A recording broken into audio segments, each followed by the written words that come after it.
नमस्कार, स्वागत है आप सभी का कालचक्र में। और आज आप देख रहे हैं शरद पूर्णिमा स्पेशल कालचक्र। मैं हूं विपनेश माथुर और मेरे साथ हैं प्रश्न कुंडली विशेषज्ञ पंडित सुरेश पांडे जी। पंडित जी, बहुत बहुत स्वागत है। धन्यवाद।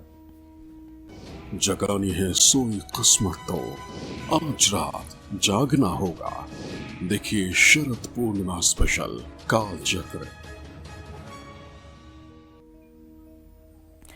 जी हां, आज शरद पूर्णिमा है। साल में आने वाली 12 पूर्णिमाओं में से इसका महत्व सबसे ज्यादा है। आज किए गए उपाय बेहद अचूक और असरदार साबित होते हैं। इसीलिए आज कालचक्र में पंडित सुरेश पांडे जी आपको शरद पूर्णिमा का खास स्नान, दान और उपाय बताएंगे, जिसे करने से आज रात आपके घर भी आएंगी मां लक्ष्मी, आप पर भी बरसेगा धन और आप हो जाएंगे माला माल। तो इस शुभ मौके को अपने हाथ से बिल्कुल न जाने दें और आज शरद पूर्णिमा स्पेशल कालचक्र ध्यान से देखें। इसके अलावा अगर आपके मन में कोई भी सवाल है तो आप हमें फोन कर सकते हैं। हमारा नंबर जल्दी से आप नोट कर लीजिए, नंबर है 01206652 चलिए आगे बढ़ते हुए पंडित जी से जल्दी से जानते हैं कि आज यानी शरद पूर्णिमा पर चंद्रमा की पूजा का क्या महत्व है और साथ ही आज चंद्रमा के दर्शन करने से हमें क्या क्या लाभ मिलेंगे। पंडित जी, तो आज चंद्रमा की जो पूजा है बहुत खास रहने वाली है और लाभ क्या होंगे? देखो, ऐसा है विपनेश, चंद्रमा जो है ये मन का कारक ग्रह माना जाता है। जी, मन का कारक ग्रह है, जल का कारक ग्रह है चंद्रमा। इसीलिए पूर्णिमा और अमावस्या पर समुद्र में ज्वार भाटा भी आता है, क्योंकि जल, चंद्रमा अपने गुरुत्वाकर्षण से समुद्र के जल को जब ऊपर की तरफ खींचता है तो उसको ज्वार कहते हैं जी। और जब वो जल नीचे की तरफ जाता है तो उसको भाटा कहते हैं। और चंद्रमा का प्रभाव इन दिनों मनुष्य के मन मस्तिष्क पर ज़्यादा पड़ता है। इसलिए शुक्ल पक्ष की 10वीं तिथि से लेकर के पूर्णिमा तिथि तक अगर आप पूरे देश का मिजाज देखें तो इस समय अपराध की घटनाएं ज़्यादा होती हैं, क्योंकि इस समय आदमी ज़्यादा करके इमोशन में हो जाता है और भावुकता में आकर के सारी गलतियों को करता है, मतलब मन के अधीन हो जाता है। ठीक है जी। तो शरद पूर्णिमा पर चंद्रमा की पूजा करने का एक विशेष महत्व है, क्योंकि जितनी पूर्णिमा 12 पूर्णिमा होती हैं, 12 पूर्णिमा में सबसे अच्छा अगर चंद्रमा कभी का माना जाता है तो शरद पूर्णिमा का ही माना जाता है।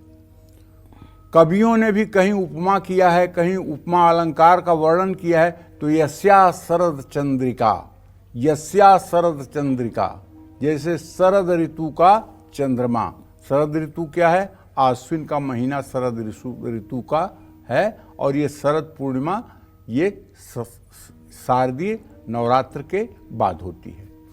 शरद पूर्णिमा पर माँ लक्ष्मी और इंद्रदेव की पूजा का विधान शास्त्रों में कहा गया है। लक्ष्मी जहाँ सुखवर्धक आनंददायक हैं, वहीं इंद्र शीतलतादायक देवता हैं। आश्विन पूर्णिमा को चंद्रमा अश्विनी नक्षत्र में होता है। अश्विनी नक्षत्र के देवता अश्विनी कुमार हैं। अश्विनी कुमार सर्व देवताओं के चिकित्सक हैं। अश्विनी कुमार की आराधना करने से असाध्य रोग ठीक होते हैं।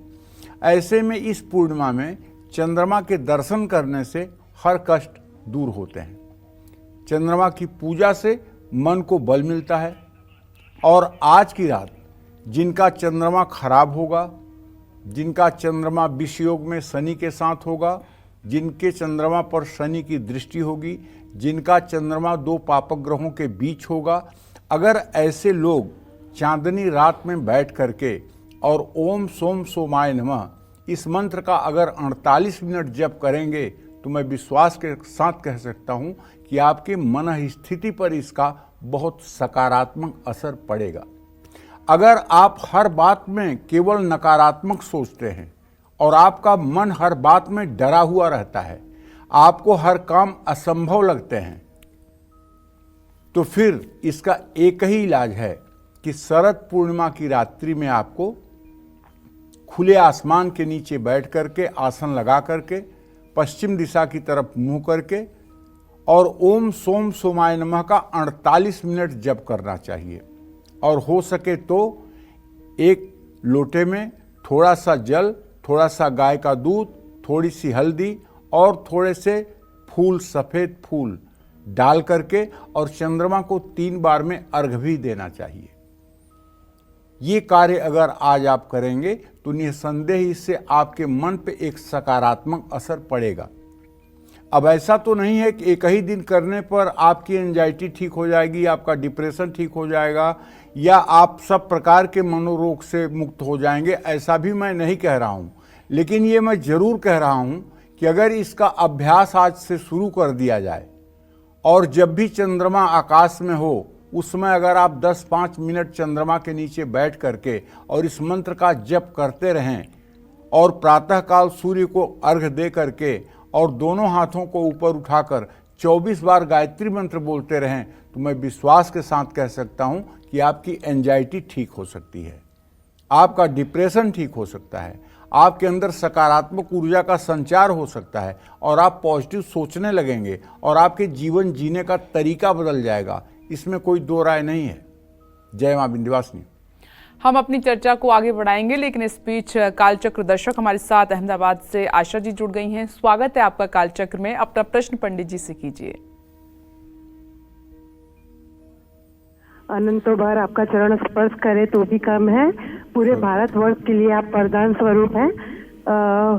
पंडित जी, आपसे यह पूछना था और एक आपसे गुजारिश थी कि हमारे बच्चों का, मेरी बेटी के बच्चों का आज जन्मदिन है, तो दोनों को आप आशीर्वाद दीजिए।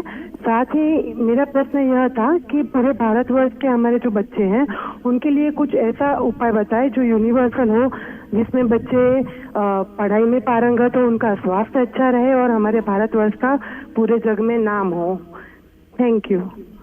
देखो बेटा, ऐसा है, आपके बच्चों को मैं बहुत हृदय से शुभकामना देता हूँ और माता विंध्यवासिनी से प्रार्थना करता हूँ कि उनके जीवन, उनके स्वास्थ्य, उनके यश कीर्ति की माँ रक्षा करे, उन्हें सद्बुद्धि प्रदान करे और वो योग्य नागरिक बन करके देश के कार्य आए। जहाँ तक पूरे देश की बात है तो बेटा देखो, माता पिता के अंदर अगर आध्यात्मिक ज्ञान होगा, माता पिता के अंदर अगर धार्मिक विचार होगा तो निश्चित रूप से वो अपने बच्चों के अंदर उस धार्मिक विचारधारा का प्रवाह कर पाएंगे और अपने बच्चे को सतमार्ग पर ले आ सकते हैं। क्योंकि फिजिक्स, केमिस्ट्री, जूलॉजी, बॉटनी की पढ़ाई स्कूलों में होती है, लेकिन स्कूलों में अगर कोई पढ़ाई नहीं होती है तो वो पढ़ाई जीवन शास्त्र की नहीं होती है। बैठना, उठना, चलना, बातचीत करना, बोलना, हंसना, मुस्कुराना, ये सब पढ़ाई जो है समाज में होती है या परिवार में होती है। लोगों के साथ व्यवहार करना, अपनों के साथ रिश्ते निभाना, गैरों के साथ कैसा व्यवहार करना, ये सब चीज़ें परिवार में हमें सिखाई जाती हैं और इसका ही असर एक व्यक्ति के व्यक्तित्व पर पड़ता है।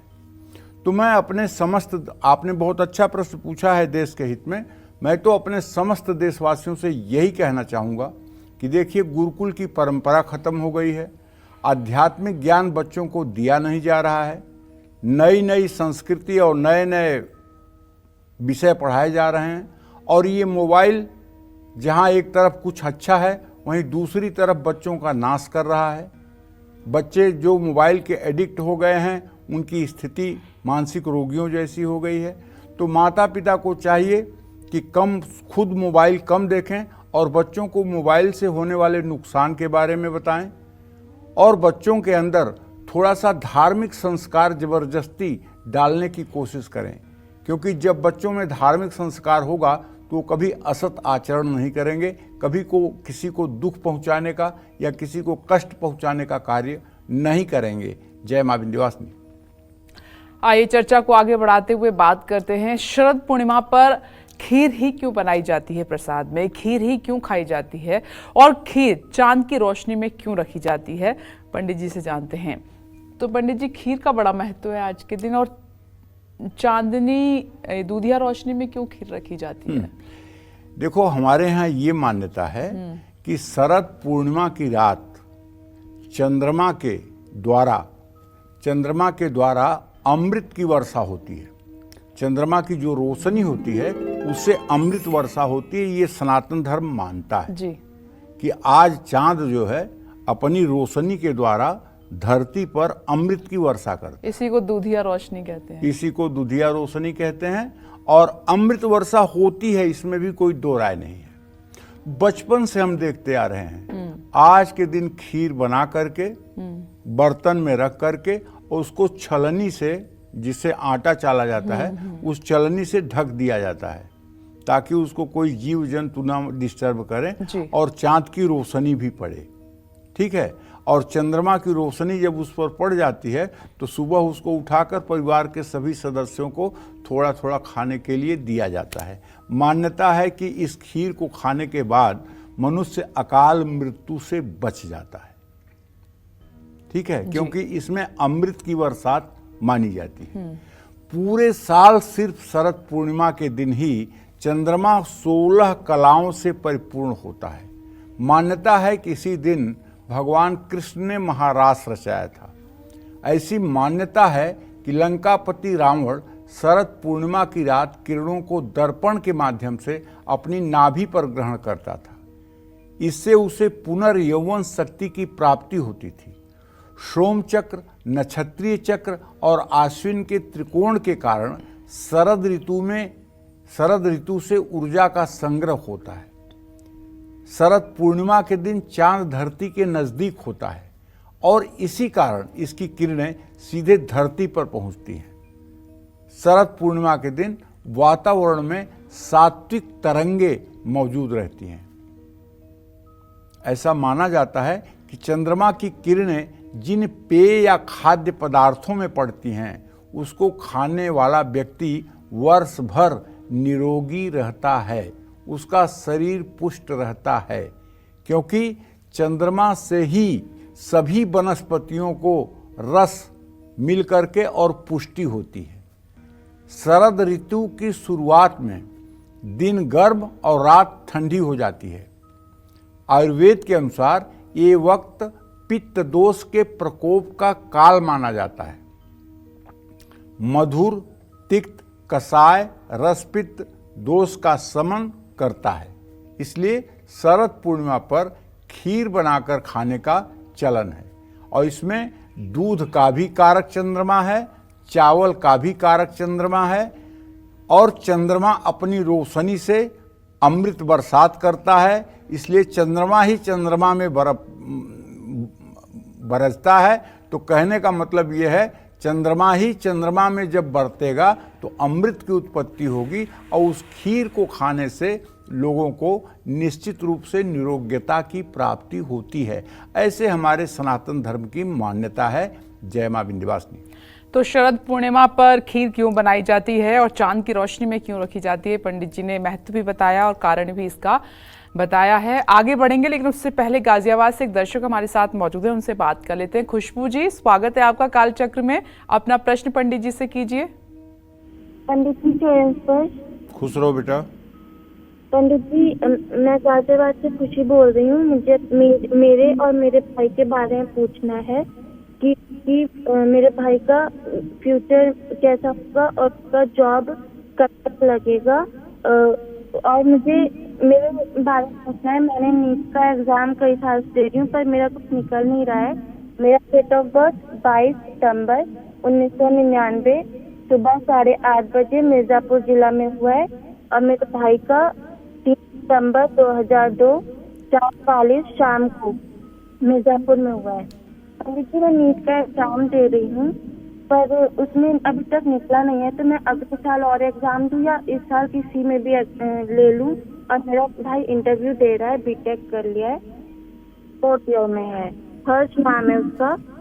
तो मैं कब तक, मतलब उसका कब तक इंटरव्यू का निकल जाएगा? चलो ठीक है, मैं एक बात तुम्हें बताना चाहता हूँ खुशबू, कि तुम्हारे भाई के भाव का स्वामी बृहस्पति है और उससे 10वें भाव का भी स्वामी बृहस्पति है। मुझे जहाँ तक अनुमान है कि तुम्हारे भाई को अप्रैल के बाद कहीं न कहीं अच्छी नौकरी मिल जाएगी। अप्रैल 2025 के बाद कहीं न कहीं अच्छी नौकरी मिल जाएगी। अप्रैल 2025 से 9 मई 2025 के बीच में इसे अच्छी नौकरी मिल जाएगी और इसका भविष्य अच्छा रहेगा। तुमने जहाँ तक अपने बारे में प्रश्न पूछा है तो द्वितीयेश और सप्तमें शनि और चंद्रमा की स्थिति द्वितीय द्वादश की है। अभी आपके जीवन में स्ट्रगल ज़्यादा है, आप भले उससे बड़ी हैं, लेकिन अभी आपका समय ठीक नहीं चल रहा है। आपको अपना समय ठीक करने के लिए हमारे समझ से बुधवार को भीगी हुई मूंग 17 बुधवार गायों को खिलाना चाहिए और आपको बुधवार को राम रक्षा स्तोत्र का पाठ करना चाहिए और हो सके तो ओम गंग गणपताय नमः, ये गणेश जी का जो बीज मंत्र है, इस गणेश जी के बीज मंत्र को 10 माला आपको जप करना चाहिए।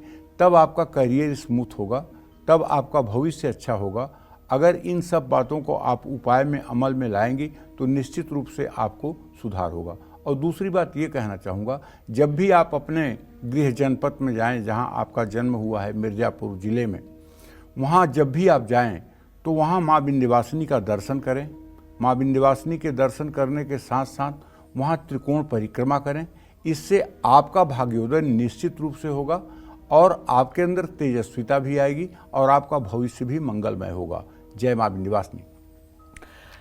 राशि अनुसार आपको शरद पूर्णिमा पर क्या उपाय करने हैं पंडित जी आपको थोड़ी ही देर में बताएंगे, लेकिन इस बीच हमारे साथ एक कॉलर कल्पना जी जुड़ गई हैं। बहुत बहुत स्वागत है आपका कालचक्र में। अपना प्रश्न पंडित जी से कीजिए। जय माँ विंध्यवासिनी, पैर लगी सरकार। मैं कल्पना की माँ बोल रही हूँ। मुझे अपने बेटे के बारे और बेटी के बारे में पूछना है और एक गाय है उसके बारे में पूछना है। हेलो जी, पूछिए अपना सवाल पूछिए। पैर लगी सरकार। जय माँ विंध्यवासिनी। जय माँ विंध्यवासिनी। मेरा बेटा का जन्म 4:04 शाम में दिन शनिवार को 4/6/94 को हुआ है। उसका नाम अवनीश है। उसका शादी तय हुआ है 12/2/95 और 7/2/95 को तिलक है। उसी दिन मेरा घर हेली भी है। वो कैसा रहेगा, उसका भविष्य कैसा रहेगा? लड़की का नाम प्रीति है, उसका भविष्य कैसा रहेगा, दोनों का जो बताइए। और बेटी का जन्म 12/10/91 को हुआ है 1:30 में। उसका भविष्य कैसा रहेगा? उसके ससुराल में कानूनी मामला में लेकर उसका पति उलझा हुआ है। उसका जन्मदिन का पता नहीं है और उसका पार्टनर बहुत उसको तंग कर रहा है। एक गाय है, वो गाय बेचारी अभी जो बच्चा भी है जब उसका तबीयत ठीक नहीं रहता है। चलिए ठीक है, पहला प्रश्न तो मैं आपको बताऊं कि आपके बेटे का बहुत अच्छा भविष्य दिखाई दे रहा है, बहुत सुंदर विवाह होने जा रहा है और बहुत अच्छा दाम्पत्य जीवन रहेगा। और बेटे से कहिए आप कि बेटा आपका नित्य प्रातः काल उठ करके सूर्य को जल दिया करे और अगर हो सके तो 24 बार गायत्री मंत्र का जप किया करे। इससे क्या होगा कि उसका आत्मविश्वास निरंतर बना रहेगा और वो पूरे पुरुषार्थ के साथ अपने उत्तरदायित्व का निर्वाह करेगा। आपके बेटी का भविष्य मुझे बहुत अच्छा भी नहीं दिखाई दे रहा है। उसका पारिवारिक जीवन काफ़ी तनावपूर्ण है। आप अपने बेटी से कहिए कि वो दुर्गा सप्तशती में जो अर्गला स्तोत्र है, उस अर्गला स्तोत्र का सुबह शाम पाठ किया करे। अगर वो भगवती दुर्गा की आराधना करेगी और अर्गला स्तोत्र का नित्य प्रातः सांय पाठ करेगी तो उसके वैवाहिक जीवन में आ रही जो अड़चनें हैं वो धीरे धीरे ठीक होंगी। लेकिन अभी की परिस्थिति अप्रैल 2025 तक उसके जीवन में ठीक नहीं है। इन दिनों में उसे थोड़ा सा अपने आप को सहनशील बना करके अपने जीवन को आगे बढ़ाना होगा और दुर्गा जी के इन उपायों से और ख़ास करके अर्गला स्तोत्र का पाठ करने से उसका जीवन ठीक होगा। जहाँ तक आपका तीसरा प्रश्न है अपने मतलब कि गाय के लिए और उसके बच्चे के लिए, तो देखिए ऐसा है, जन्म कुंडली में गाय और बछड़े का कोई योग मतलब कि बनता नहीं है। ये प्रश्न कुंडली का शास्त्र है। आपके तृतीय भाव का स्वामी द्वितीय भाव में है। आप एक धतूरे की जड़ रविवार को खोदकर काले कपड़े में, नए काले कपड़े में बांधकर अपने गाय और गाय के बच्चे के गले में बांध दें तो इससे उसके रोग में कमी आएगी और दोनों स्वस्थ हो सकते हैं। ये आजमाया हुआ उपाय है, इसे भी आप कर सकती हैं। लेकिन रविवार को ही धतूरे की जड़ खोदिए और रविवार को ही काले कपड़े में, नए कपड़े में बांध करके और गाय और बछड़े के गले में बांध दीजिए, इससे आपको राहत मिलेगी। जय मां विंध्यवासिनी। चलिए आगे बढ़ते हैं और बात करते हैं राशि अनुसार खास उपायों की। मां लक्ष्मी की कृपा पाने के लिए आज शरद पूर्णिमा पर मेष, वृषभ, मिथुन और कर्क राशि वालों को क्या दान करना चाहिए और कौन से उपाय जरूर आपको करने चाहिए, आइए पंडित जी से जानते हैं। पंडित जी, राशि अनुसार उपाय बताइए। अब देखिए, आज मेष राशि के जातकों को बताना चाहूँगा कि शरद पूर्णिमा पर कन्याओं को दूध और खीर खिलानी चाहिए। अगर आप खीर खिला रहे हैं तो दूध अलग से खिलाने की कोई ज़रूरत नहीं है। थोड़े से चावल दूध में धो करके और उसे आप नदी में प्रवाहित कर सकते हैं मछलियों के लिए, इससे भी कष्ट दूर होगा। यदि आप वृषभ राशि के जातक हैं तो शरद पूर्णिमा पर दही और गाय का घी किसी मंदिर में आपको दान करना चाहिए। इससे आपके जीवन में सुख शांति रहेगी। चावल का दान भी कर सकते हैं। और अगर विष्णु सहस्त्रनाम या गोपाल सहस्त्रनाम का सुबह शाम पाठ कर लें तो मैं विश्वास के साथ कह सकता हूं कि आज के दिन ये किया हुआ पाठ आपका ये जन्म भी सुधारेगा और आपका अगला जन्म भी ठीक होगा। मिथुन राशि के जातक आज शरद पूर्णिमा पर दूध और चावल का दान किसी धर्म स्थान में किसी वेद पाठी को करें। निश्चित रूप से कारोबार में तरक्की होगी और आप सही फैसले ले पाएंगे। अगर आपकी कर्क राशि है तो आज आपको शरद पूर्णिमा पर तनाव से मुक्ति और खुशहाली के लिए दूध में मिश्री मिला करके मंदिर में दान करना चाहिए। पानी में सफ़ेद चंदन डालकर स्वयं स्नान करना चाहिए। माँ लक्ष्मी को कमल के फूल अर्पित करना चाहिए। श्री सूक्तम के पाठ करना चाहिए और हो सके तो आज रात्रि में आपको महालक्ष्मी की विशेष पूजा आयोजित करनी चाहिए। अगर आप कर सकते हैं तो आज लक्ष्मी का सहस्रार्चन भी कर सकते हैं। ये सहस्रार्चन लक्ष्मी का जो होता है वो ललिता सहस्र नाम के 1000 नामों से महालक्ष्मी के श्री चरणों में कमलगट्टा, गुलाब की पंखुड़ियाँ, चावल, रोली और इत्र, ये 5 चीज़ मिला करके उनके श्री चरणों में समर्पित की जाती है या श्री यंत्र पर समर्पित किया जाता है। और पादुकाम पूजयामी तर्पयामी ये मंत्र बोला जाता है। और एक पात्र भी अलग से रख लें। जब पादुकाम पूजयामी कहें तो वस्तु आप श्री यंत्र पर डालें और जब तर्पयामी कहें तो तांबे के चम्मच से, तांबे के आचमन से जल उठा करके उस कटोरे में डालें। तो ये क्रम अगर आज आपने कर लिया तो मुझे पूरा विश्वास है पूरे साल आपकी आर्थिक स्थिति अच्छी रहेगी, इसमें कोई संशय नहीं है। जय मां विंध्यवासिनी। महासंयोग में आई शरद पूर्णिमा पर कौन से महाउपाय आपकी तिजोरी को भर सकते हैं, आपको मां लक्ष्मी की कृपा दिला सकते हैं, यही आज कालचक्र में पंडित जी आपको बता रहे हैं। खास उपायों के बारे में भी बात करेंगे, लेकिन उससे पहले पंडित जी से ये जानते हैं कि शरद पूर्णिमा का वैज्ञानिक महत्व क्या है। तो पंडित जी, वैज्ञानिक महत्व बताएं। देखिए, अगर साइंस की दृष्टि से देखा जाए तो मैं आपको बताना चाहूँगा कि साइंस का दृष्टिकोण इसमें यह है कि दूध में लैक्टिक एसिड और अमृत होता है जो कि चांद की किरणों से अधिक मात्रा में शक्ति का शोषण करने में सामर्थ्यवान रहता है। चावल में आप भी जानते हैं स्टार्च होता है जो इस प्रक्रिया को और आसान बना देता है। तो चंद्रमा की रोशनी में खीर रखने से ये बहुत गुणकारी हो जाती है और शरीर में पित्त को नियंत्रित रखती है। इसका सेवन शरीर के पित्त को नियंत्रित रखता है। और हमारे यहाँ 3 ही प्रकार के रोग माने गए हैं, वात, पित्त, कफ।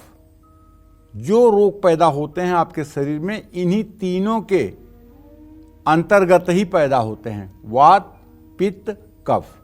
ये त्रिदोष जो हैं यही सारे रोगों के जनक हैं। तो चंद्रमा की रोशनी में रखी हुई खीर खाने से शरीर और मन दोनों को आनंद प्राप्त होता है। चांदी में प्रतिरोधक क्षमता ज़्यादा होती है, इससे विषाणु दूर होते हैं। इसलिए चांदी के बर्तन में अगर खीर रखी जाती है तब तो कुछ पूछना ही नहीं है। शरद पूर्णिमा पर बनने वाला वातावरण और खीर दमा के रोगियों के लिए बहुत फायदेमंद होता है। जिन लोगों के लंग्स कमज़ोर हैं, जिन लोगों का फेफड़ा कमज़ोर है, जिन्हें श्वास लेने में दिक्कत होती है, जिनकी श्वास फूलती है, अगर ऐसे लोग शरद पूर्णिमा में छत पर रखी हुई खीर को सुबह पान करेंगे तो उनके सेहत में भी फायदा मिलेगा। और शरद पूर्णिमा की चांदनी में बैठने से पित्त, प्यास और दाह ये तीनों चीज़ें दूर हो जाती हैं। जिनका चंद्रमा कमज़ोर है, जैसे मैंने पहले बताया, चंद्रमा या तो शनि के साथ होगा, चंद्रमा या वृश्चिक राशि में होगा, चंद्रमा शनि राहु के मध्य होगा, चंद्रमा केतु शनि के मध्य होगा, या चंद्रमा मंगल केतु राहु के मध्य होगा, या चंद्रमा पापक ग्रहों से युद्ध होगा, या चंद्रमा केतु राहु या शनि के साथ होगा। तो ऐसे लोग बराबर स्ट्रेस में, तनाव में रहते हैं। ये प्रैक्टिकल आप देख लीजिए। तो ऐसे लोगों को चाहिए कि इस ग्रहण योग से बचने के लिए पूर्णिमा के दिन अर्थात आज कम से कम चंद्रमा की रोशनी में 15-20 मिनट तक आपको जरूर बैठना चाहिए। मैं नहीं कह रहा हूं जमीन पर ही बैठिए, आप एक कुर्सी रख करके छत पर बैठ जाइए। नहीं बैठ सकते हैं तो टहलते रहिए। चंद्रमा की रोशनी आप पर पड़नी चाहिए, मेरे कहने का मतलब ये। और यदि आपका मन ज़्यादा बेचैन रहता है, नकारात्मक विषयों में ज़्यादा जाता है, तो चांदनी रात में त्राटक करने से, यानी त्राटक उसको कहते हैं, अपलक दृष्टि डालने का नाम त्राटक है। इसको प्रायः करते वो लोग हैं जो वशीकरण करना जानते हैं, जो हिप्नोटिज्म करना चाहते हैं, वो लोग त्राटक क्रिया करते हैं।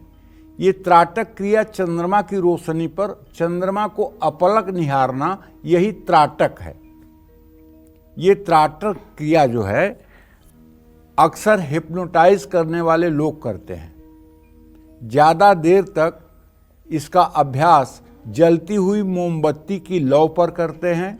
जब जलती हुई मोमबत्ती के लौ पर उनका त्राटक सिद्ध हो जाता है तो एक शक्ति चक्र बना करके दीवार में चिपका देते हैं, आई कांटेक्ट पर, आँख के सामने। फिर वो उस पर त्राटक करते हैं। जब वो चक्र अपने आप हिलने लगता है, आँखों को हिलता हुआ दिखाई देता है, तो उस पर भी त्राटक सिद्ध हो जाता है। तो तीसरा त्राटक जो होता है सूर्य पर किया जाता है। उगते हुए सूर्य को अपलक देखना। जो उगते हुए सूर्य को 32 मिनट तक अपलक देख सकता है, वो निश्चित रूप से 16 कृत्याओं का स्वामी हो सकता है। केवल भगवान शिव सामर्थ्यवान हैं जिनको 64 कृत्याएं सिद्ध थी, और आज तक इस धरती पर किसी देव, दानव, यक्ष, किन्नर, गंधर्व को इतनी कृत्याओं की सिद्धि नहीं थी। केवल भगवान शिव को 64 कृत्याओं की सिद्धि है। और भगवान शिव चाहे तो अनादिकाल तक सूर्य को देख सकते हैं। लेकिन जिन लोगों के आंखों में पावर है, जिन लोगों को चश्मा लग चुका है, जो लोग आंख के पेशेंट हैं, उन सभी से मेरा हाथ जोड़ के निवेदन है कि आप कभी किसी के बहकावे में आकर के त्राटक न करें, क्योंकि त्राटक आपकी आंखों को भी खत्म कर सकता है। ये स्वस्थ आंख वाले ही करें। जिनके आंखों में जरा सा भी अस्वस्थता है, उन्हें त्राटक करने से बचना चाहिए। ये मैं कहना चाहता हूँ। जय मां विंध्यवासिनी। तो आज शरद पूर्णिमा की रात कौन से उपाय करने से बढ़ेगी आपकी इम्यूनिटी और रहेंगे आप हमेशा रोग मुक्त? साथ ही आज के दिन किन मंत्रों का जाप आपको धन, दौलत और बरकत दिलाएगा? आइए जान लेते हैं। तो वो कौन से मंत्र हैं जो आज जप सकते हैं? देखिए, शरद पूर्णिमा की रात चंद्रमा की रोशनी में बैठने से शरीर के सभी रोगाणु खत्म हो जाते हैं। सांस संबंधी बीमारियों में चैलेंज है, लाभ मिलता है। शरद पूर्णिमा की रात खीर बनाकर चंद्रमा की रोशनी में पूरी रात रखना चाहिए। फिर उसको प्रातःकाल स्नान करके ग्रहण करने से शरीर में रोग प्रतिरोधक क्षमता बढ़ती है। शरद पूर्णिमा को कुमार पूर्णिमा भी कहा जाता है। आज के दिन स्वामी कार्तिकेय की पूजा करने से कुमारी कन्याओं का विवाह जल्दी होता है। शरद पूर्णिमा के दिन मां लक्ष्मी का जन्मदिन मनाया जाता है। ऐसे में आज के दिन मां लक्ष्मी के मंत्रों का जप करने से धन धान्य की प्राप्ति होती है। आज जो लोग श्री सूक्तम के 16 मंत्रों का 16 बार पाठ करेंगे, श्री यंत्र की पूजा करेंगे और 16 मंत्रों से 16 आहुति गाय के घी से आम की लकड़ियों पर तांबे के हवन कुंड में हवन करेंगे, वो लोग चाहे जितने आर्थिक अभाव में होंगे, उनका आर्थिक अभाव आगामी वर्ष में ठीक हो जाएगा। शरद पूर्णिमा पर अष्टलक्ष्मी का पूजन करने का भी विधान है। इस दिन माँ लक्ष्मी के पूजन में एक सुपारी पर कलावा लपेटकर अर्पित करें। पूजन के बाद सुपारी को अपनी तिजोरी में रख दें, इससे बरकत होगी। अगर आज हो सके आपको मोती शंख मिल जाए तो मोती शंख को भी आपको पूजा करके अपने तिजोरी में रख लेना चाहिए। इससे कभी धन धान्य की कमी नहीं होती है। और शरद पूर्णिमा के दिन माँ लक्ष्मी को खीर, मखाना, बतासा और सफ़ेद वस्त्र अर्पित करें।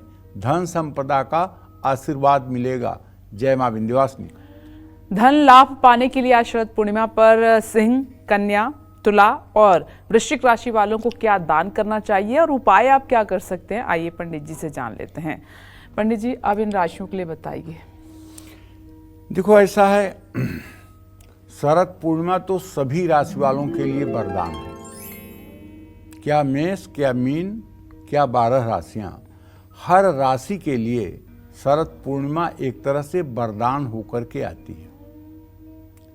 मेष राशि के जातक अगर अपनी आर्थिक स्थिति को मजबूत करना चाहते हैं तो हम उनसे ये कहेंगे, सदाचार पूर्वक तो आज का दिन व्यतीत ही करें। सिंह राशि के जातक सदाचार पूर्वक जीवन व्यतीत करें, लेकिन आज धन लाभ के लिए आप गुड़ के साथ साथ दूध का भी दान किसी शिव मंदिर में करें। और आज हो सके तो भगवान शिव और माता पार्वती की पूजा करें और माँ लक्ष्मी की पूजा जरूर करें। अगर आप बहुत दिनों से लक्ष्मी की आराधना कर रहे हैं लेकिन रंग नहीं आ रहा है, दरिद्रता नहीं दूर हो रही है, कर्ज नहीं खत्म हो रहा है, नौकरी नहीं मिल रही है और आप अब थक गए हैं, आपका विश्वास पूजा पाठ पर से उठ रहा है, तो आज के दिन मैं आपसे आग्रह करूंगा, आज आप किसी शिवालय में जाइए। शिवालय मतलब जो पिरामिड के आकार का होता है, जिसके गर्भगृह के मध्य में भगवान शिव का शिवलिंग होता है और बाहर नंदी होते हैं, उसे शिवालय कहते हैं। जहाँ सारे देवी देवता होते हैं और उसमें एक तरफ कोने में शिवलिंग होता है, वो शिव मंदिर हो सकता है लेकिन वो शिवालय नहीं हो सकता। और शिवालय कोट्यसः, शिवालय में किया गया जप तप पुण्य करोड़ गुना फल देता है। शिव मंदिर तो मनुष्य ने अपनी सुविधा के लिए निर्माण कर लिया है, शास्त्रों में इसका कोई महत्व नहीं है। शास्त्रों में इसका कोई महत्व नहीं है, शास्त्र तो शिवालय को ही महत्व देता है। तो कहने का आशय हमारी ये है कि शिवालय में बैठ करके अगर आज आप 16 बार श्री सूक्त का पाठ कर लें, एक बार रुद्र सूक्त का पाठ कर लें, एक बार आप पुरुष सूक्त का पाठ कर लें, तो मैं दावे के साथ कह सकता हूँ, जो कभी ना आपके जीवन में परिवर्तन हुआ वो भी सकारात्मक परिवर्तन आपको देखने को कल से ही मिलेगा। बस आज समय निकालिए, शिवालय में जाइए, भगवान शिव का जल, दूध, बेलपत्र चढ़ाकर अभिषेक करिए और एक घी का दिया ऐसा जलाइए जो कम से कम 2-3 घंटे तक जले। और शिवालय में उत्तर मुंह करके बैठ जाइए, एक आसन बिछा करके, और श्री सूक्तम, कनकधारा स्तोत्र, पुरुष सूक्त और रुद्र सूक्त का पाठ कर डालिए। अगर आपको नहीं पाठ आता है, संस्कृत पढ़ने में आपका हाथ टाइट है, तो मैं आपको बताना चाहूँगा, आप सिर्फ और सिर्फ ओम नमः शिवाय का जप कर लीजिए। ये जप अगर आप 1 घंटे तक लगातार कर लेंगे, इससे भी आपको पुण्य मिलेगा। तो कन्या राशि के जातक आज शरद पूर्णिमा पर 3 से 10 वर्ष की कन्याओं को भोजन में खीर जरूर खिलाएं और मछलियों के लिए मीठे चावल डालें। शाम के समय नहा धोकर फिर से तैयार होकर के और पूरे उत्साह के साथ माँ लक्ष्मी की उपासना करें। जैसे दिवाली को पूजा करते हैं, वैसे आज भी पूजा कर लें। इसी क्रम में जो तुला राशि के जातक हैं, आज शरद पूर्णिमा पर धन और ऐश्वर्य की प्राप्ति के लिए मंदिरों में दूध, चावल और शुद्ध घी का दान करें। आज रात में दूध नहीं पीना चाहिए, किसी प्रकार का नशा नहीं करना चाहिए, और बजने वाला शंख आप किसी धर्म स्थान में दान कर सकते हैं। वृश्चिक राशि के जातक आज शरद पूर्णिमा पर सुख, शांति, संपन्नता के लिए कन्याओं को लाल रंग की वस्तुएं, दूध या चांदी दान करें। अन्नपूर्णा स्तोत्र का पाठ करें। माँ लक्ष्मी को इत्र अर्पित करें। ये सब उपाय करने से निश्चित रूप से आपका जीवन सकारात्मक दिशा में आगे बढ़ेगा। जय माँ विंध्यवासिनी। आगे बढ़ते हुए पंडित जी से खीर के वो खास उपाय जानते हैं जिन्हें करने से घर में मां लक्ष्मी का वास होता है, रिश्तों में मिठास आती है, पैतृक संपत्ति का सुख मिलता है और पैसों से जुड़ी तंगी आपकी दूर हो जाती है। आइए जान लेते हैं। पंडित जी बताइए। हिरण्यवर्णाम हरिणीम सुवर्ण रजतस्रजाम चंद्राम हिरण्मयीम लक्ष्मीम जातवेदो मयावह। माँ जगत जननी जगदम्बा महालक्ष्मी की कृपा पाने के लिए शंख में जल भरकर और श्री सूक्तम के 16 मंत्रों को पढ़ते हुए श्री यंत्र या लक्ष्मी के स्वरूप पर आप अभिषेक करें और अनवरत श्री सूक्तम के मंत्रों को बोलते रहें। अगर श्री सूक्तम के मंत्र आपको बोलना नहीं आता है तो आप अपने मोबाइल में YouTube खोलिए और उसमें टाइप करिए श्री सूक्तम और वो चालू कर दीजिए, तो श्री सूक्तम के 16 मंत्र चलेंगे और जब तक वो मंत्र चलते रहें तब तक आप जल की धारा श्री यंत्र या लक्ष्मी के विग्रह पर गिराते रहें। इसी तरह से फिर गाय का दूध भर करके शंख में, फिर चीनी या गन्ने का रस भर करके, थोड़ा सा शहद, थोड़ा सा घी, थोड़ा सा दही से अभिषेक करें। फिर शुद्ध जल से धो करके श्री यंत्र या देवी प्रतिमा को सिंहासन पर स्थापित करें।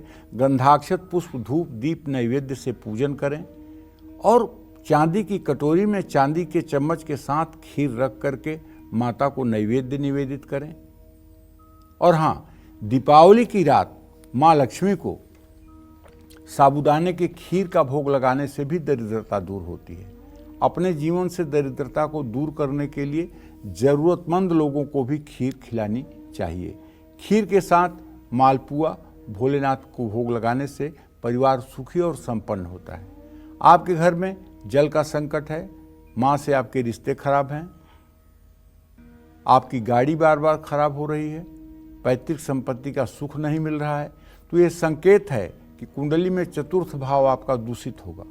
इस दोष से मुक्ति पाने के लिए हर सोमवार को चावल की खीर बना करके पूरा परिवार खाएं। धन संबंधी कोई परेशानी है तो 21 शुक्रवार छोटी कन्याओं को खीर और मिश्री खिलाएं। इन सब चीज़ों से भी राहत मिलती है। जय माँ विंध्यवासिनी। और अपनी चर्चा को आगे बढ़ाते हुए बात करते हैं उन लोगों की जिनको पैसा और सुख समृद्धि चाहिए। ऐसे लोगों को आज के दिन कौन से उपाय करने चाहिए और क्या दान करना चाहिए, आइए जानते हैं। पंडित जी, शायद ही बहुत कम लोग होंगे जिनको ये पैसा, सुख समृद्धि जीवन में नहीं चाहिए होगी, सभी को चाहिए, क्या कर सकते हैं? जाको कुछ न चाहिए वो साहन के साह, जिसको कुछ नहीं चाहिए वो साहों के साह हैं। और ऐसा तभी संभव है जब आदमी के अंदर भगवान की चाह पैदा हो जाए। ऐसे बहुत कम जब लोग हैं। भगवान की चाह पैदा हो जाती है तब वो व्यक्ति अचाह हो जाता है, तब उसे किसी चीज की चाह नहीं होती है। और भगवान की चाह तब तक पैदा नहीं होती है जब तक हमें समाज के लोगों के साथ राग या द्वेष है। जब तक किसी भी रिश्ते में हमारा लगाव है जी। या किसी से भी हमारा द्वेष है, तब तक भगवान की चाह नहीं पैदा हो सकती। भगवान की चाह तभी पैदा हो सकती है जब न हमारा किसी से राग हो और न किसी से द्वेष हो।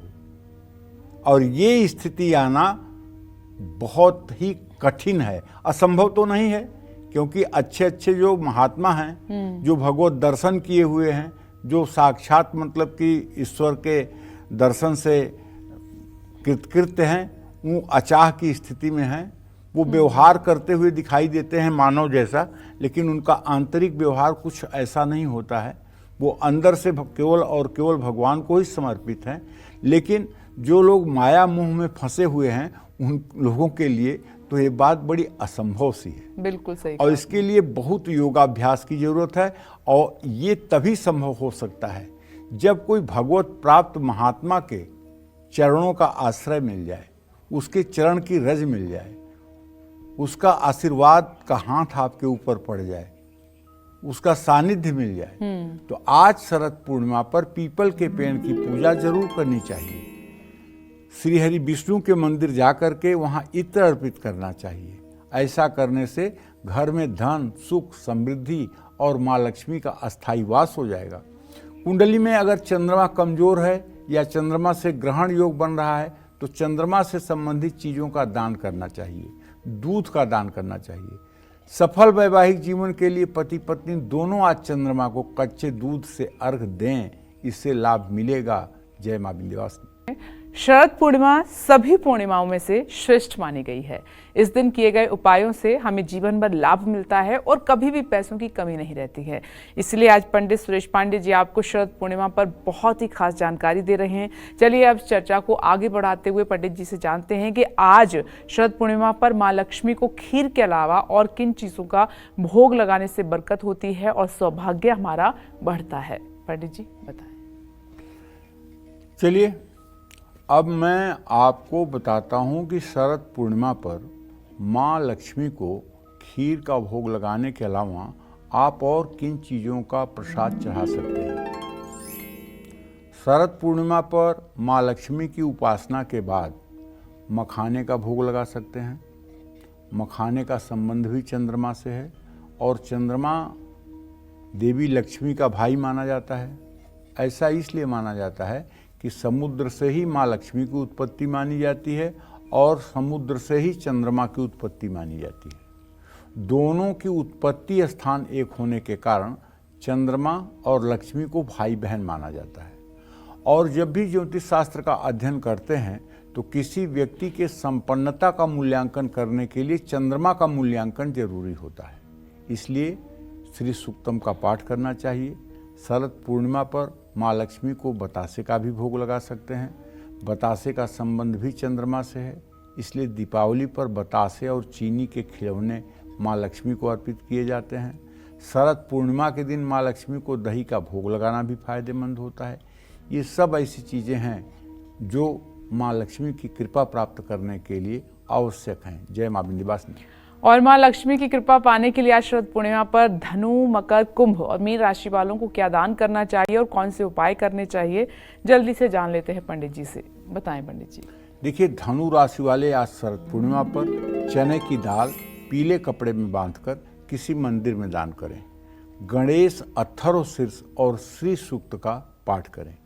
मकर राशि वाले शरद पूर्णिमा पर माँ लक्ष्मी की कृपा पाने के लिए बहते पानी में चावल प्रवाहित करें। चावल का भी दान जरूर करें। आज नमामि मीशान निर्वाण रूपम, ये शिवाष्टक जो रामचरितमानस में है, इसका पाठ जो लोग प्रातःकाल सायंकाल करेंगे शिवालय में जाकर के, निश्चित रूप से वो लोग भाग्यशाली होंगे। कुंभ राशि वाले शरद पूर्णिमा पर नेत्रहीन लोगों को भोजन कराएं। शरद पूर्णिमा का शुभ प्रभाव मिले इसके लिए लक्ष्मी स्तोत्र का पाठ करें। मीन राशि वाले शरद पूर्णिमा पर सुख, ऐश्वर्य और धन की प्राप्ति के लिए वेद पाठी ब्राह्मणों को भोजन कराएं, मछलियों को मीठे चावल डालें। जय मां विंध्यवासिनी। चलिए पंडित जी से जानते हैं शरद पूर्णिमा के खास नियम। अगर शरद पूर्णिमा का पूरा लाभ उठाना है तो आपको भी इन नियमों को जानना, समझना और इनका पालन करना बेहद ही जरूरी हो जाता है। क्या है शरद पूर्णिमा से जुड़ी सावधानियां, पंडित जी से जानते हैं। पंडित जी बताइए। देखिए, आज शरद पूर्णिमा पर किसी भी तरह तामसिक वस्तुओं का सेवन न करें। मैंने बहुत कार्यक्रमों में बताया है कि तामसी वस्तु किसे कहते हैं, ये फिर से बताने की जरूरत नहीं है। जो चीज किसी प्रकार से हिंसा के द्वारा प्राप्त होती है, या जो चीज बासी है, या जो चीज जूठी है, या जो चीज दुर्गंध रहित है, दुर्गंध युक्त है, ऐसी सारी चीजें तामसी हैं। जो वस्तु अन्याय से प्राप्त हुई है वो भी तामसी है, चाहे वो गंगा जल ही क्यों ना हो। शरद पूर्णिमा के दिन किसी भी प्रकार के मादक पदार्थ का सेवन नहीं करना चाहिए। शरद पूर्णिमा के दिन कोशिश करना चाहिए कि क्रोध न हो। हर पूर्णिमा पर चंद्रमा का प्रभाव काफी तेज हो जाता है, जिसके कारण शरीर के अंदर रक्त में न्यूरॉन सेल्स क्रियाशील हो जाते हैं और ऐसी स्थिति में इंसान के अंदर बहुत ज़्यादा उत्तेजना और बहुत ज़्यादा इमोशन बढ़ जाता है। ऐसे में आज संयम बरतने से आपका भाग्य मजबूत हो सकता है। चंद्रमा का धरती के जल से गहरा संबंध है। जब पूर्णिमा आती है तो समुद्र में ज्वार भाटा उत्पन्न होता है, क्योंकि चंद्रमा समुद्र के जल को ऊपर की ओर खींचता है। मानव के शरीर में भी लगभग 85% जल है। ऐसे में मन पर नियंत्रण रखने के लिए पूर्णिमा के दिन भरपूर मात्रा में पानी पीना चाहिए। पूर्णिमा के दिन काले रंग के कपड़े पहनने से बिल्कुल परहेज करना चाहिए। और आज पूर्णिमा का दिन है। आज यथासंभव आप सात्विक कार्यों को ही करें। नकारात्मक विचारधारा से उबरने की कोशिश करें। अगर आपके मन में कोई नकारात्मक विचार आ रहा है तो आपको तत्काल अपने इष्ट देव राम, कृष्ण, हरि, दुर्गा, इनमें से जो भी आपके इष्ट हैं, आपको वहीं तत्काल अपने इष्ट का स्मरण करना चाहिए और इष्ट के नामों का उच्चारण करना चाहिए। इससे आपके मन में आ रहा नकारात्मक विचार दूर हो जाएगा और निश्चित रूप से एक सकारात्मक स्थिति का निर्माण होगा। जय मां विंध्यवासिनी। तो पंडित जी ने आज शरद पूर्णिमा से जुड़ी हुई बहुत खास जानकारी आपको दी। कुछ ज़रूरी बातें जो आप नहीं जानते थे वो सब बताई। पंडित जी, इसके लिए आपका बहुत बहुत धन्यवाद। इसी के साथ उम्मीद करते हैं कि आज का हमारा विषय आपको बहुत पसंद आया होगा। कल फिर एक नए विषय और आपकी परेशानियों को दूर करने के लिए ढेरों उपाय लेकर आएंगे हम पंडित सुरेश पांडे जी के साथ। तब तक के लिए कालचक्र की टीम को दीजिए इजाजत। नमस्कार।